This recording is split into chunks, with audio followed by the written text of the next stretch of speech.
এটা তো আসলে আপনারা জানেন। আমি আমি যেটা বলতে চাই যে জুলাইয়ের গণঅভ্যুত্থান ওই সময়ের জন্য সবচেয়ে প্রয়োজনীয় একটা ঘটনা ছিল যেটা ঘটেছে বাংলাদেশের ইতিহাসে, এবং ২৪-এর গণঅভ্যুত্থানের কথা ইতিহাসের পাতায় লিখা থাকবে।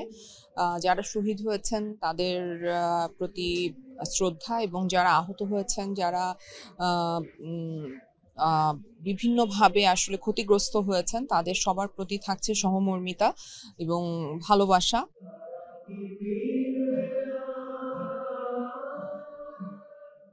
আর আমরা যারা আসলে ওই সময়টা ছাত্রদের পাশে এসে দাঁড়িয়েছি, চেষ্টা করেছি ছাত্রদের পাশে থাকতে। তারা চেষ্টা করেছি শুধুমাত্র ছাত্ররা যে সাহসটা দেখিয়েছে বা ছাত্ররা যে পথটা আমাদেরকে দেখিয়েছে, সেই পথে হাঁটতে, আর কিছুই না। এবং ওই শক্তির কাছে পরাজিত হয়েছে স্বৈরাচারী সরকার, স্বৈরাচারী শক্তি।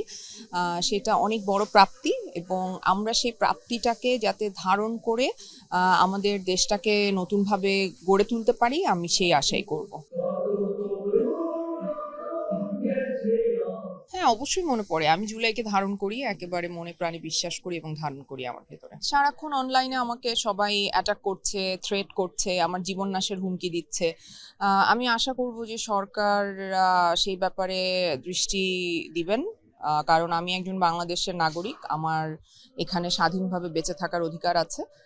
কিন্তু আমার উপরে যে পরিমাণে আক্রমণ হচ্ছে, যে পরিমাণে আসলে আমাকে থ্রেট করা হচ্ছে, হুমকির মুখে ফেলানো হচ্ছে, সেটা আসলে যারা করছে তাদেরকে অবশ্যই আইনের আওতায় আনা উচিত।